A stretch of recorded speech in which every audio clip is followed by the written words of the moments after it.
At least one aircraft carrier is on its way to the Mideast right now. Senator Markwayne Mullin, Republican from Oklahoma, joins us now. Mr. Senator, it looks like we're positioning assets for a strike on Iran. What do you think? Well, we're definitely letting the Iranian people know we're there for them. We're not at war with Iran. We're definitely not at war with Iranian people. But President Trump doesn't bluff. He's made it very clear, Varney, that he's not going to stand by and let this murderous regime that's been chanting death to America since 1979 get away with slaughtering their people. I know personally, I have been just absolutely bombarded with people from Iran that is asking and begging for the president to intervene. If we did so, it would be simply on the behalf of the Iranian people, and either allow the regime to leave or put them on notice that we know where they're at, the same way President Trump put them on notice on the 12-day war when we took out their nuclear sites ability. General Jack Keane, he's going to be on the show a little later, but he tells us that armed thugs are walking the streets of Tehran, shooting people who go outside. Right. They've suppressed the demonstrations by thuggery. I wonder what the president thinks about that. Well, they have definitely called back the Revolutionary Guard. Remember, the Revolutionary Guard is equivalent to the SS for Adolf Hitler. The Iranian army is a little bit more loyal to the crowd. The Revolutionary Guard are these murderous thugs that have been dispatched all over the world to help in these terrorist organizations, because we know this regime is the world sponsor of terror. We also have reports that they've shut down hospitals. Anyone that shows up that's been injured with a gunshot, literally they're being told to let them die, threatening doctors and nurses from giving first aid. We know that women have been stoned, that have been caught outside without a burqa.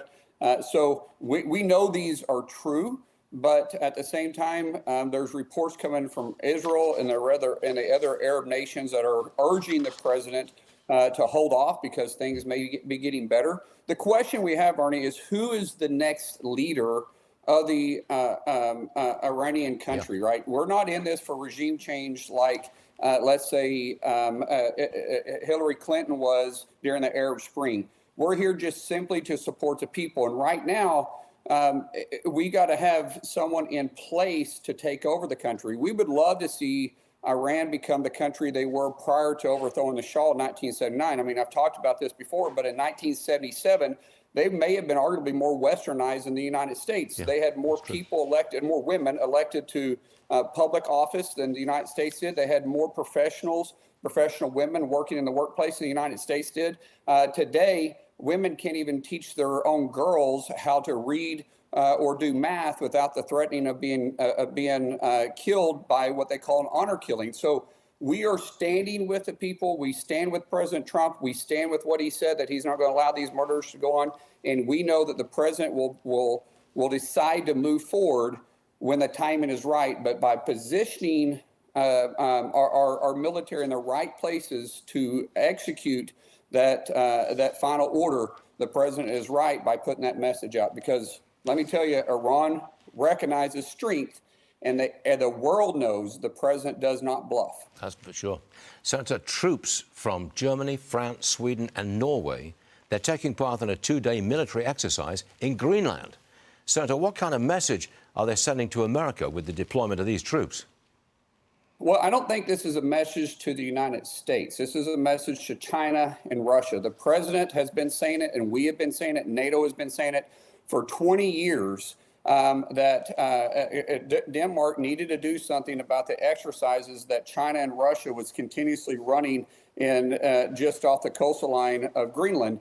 And it's becoming a true national security and a threat to NATO. So I think this is more of the NATO allies showing that, hey, look, we will try to take care of this, but they're wanting us to invest in air defense and sea power and a true all-over world defense there in Greenland. What the president is saying, and what I agree with, is, listen, we're not going to ask the taxpayers of the United States to truly invest billions into Greenland if it's not our own soil. If Denmark and NATO is so afraid of what's happening in the seas because of China and Russia, then either they invest or we will invest. But if we're going to invest, and it needs to be part of the United States, and I think if we give it to the people of Greenland and let them decide, either we buy it from Denmark or we allow the Denmark or the Greenland people to make a vote on it, I think you'd probably see that they would be in favor of joining the United States. Okay, Senator, Venezuelan opposition leader Maria Corina Machado gave President Trump her Nobel Peace Prize yesterday. The White House said Trump doesn't believe Machado has the backing to lead Venezuela. So, drawing back a little, it seems that Trump is calling the shots in Venezuela, at least from a distance. Would you say that?